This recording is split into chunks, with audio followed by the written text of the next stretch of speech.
Donc petite vidéo pour les changements de clignotant sur la Fantic Caballero, donc là le modèle Flat Track.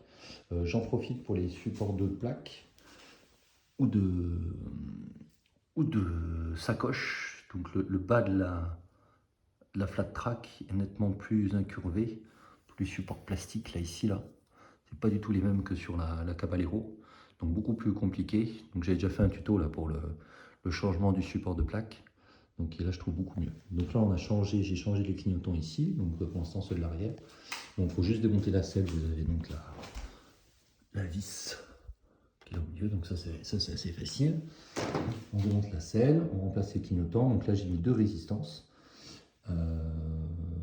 pour pallier à la différence de wattage. Donc après vous avez toutes les petites connectiques qui sont là, donc ça il n'y a rien de bien compliqué. Donc là on est allumé. Ça fonctionne plutôt bien. On n'a plus d'affolement comme on avait. Et du coup, j'ai le clignotant avant qui est sur la même fréquence. Donc ça, c'est parfait. Pour changer les clignotants avant, c'est vrai que c'est un peu plus compliqué en termes d'accès. Donc il faut enlever le cache du réservoir essence ici. Donc là, on s'amuse un petit peu. Donc vous avez 2 vis là. Donc une vis là, pardon, et une vis à l'avant. Donc la même chose de l'autre côté. Ensuite, il faut dévisser. Là, vous avez que 3 vis en fait qui prennent. Donc pour enlever le cache de l'accès au réservoir. Vous retirez le cache et ça va vous permettre d'accéder donc sur cette partie là avant. Donc là j'ai enlevé le projecteur. Donc sur cette partie là avant, ça va vous permettre d'accéder à une petite vis qui est là en bas. Là on la voit un petit peu au fond. Donc celle-ci a dévissé qui tient donc tout le réseau de câblage. Tout le réseau de câblage là. Et donc à l'intérieur là, à l'intérieur ici à cacher, là vous avez la connexion pour les 2 clignotants avant. Donc ils sont à tirer un petit peu.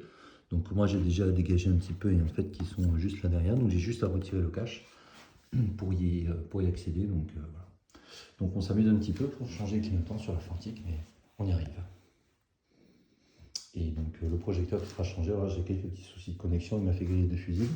Donc j'attends de recevoir les connectiques là pour adapter les connectiques sur le nouveau projecteur. Donc qui d'ailleurs ne rentre pas dans le... À savoir, j'en profite. Le phare de la Caballero là, il est d'un seul tenant. Donc si vous voulez changer que la lentille, c'est mort. Il vous faut tout le bloc arrière aussi également. Voilà.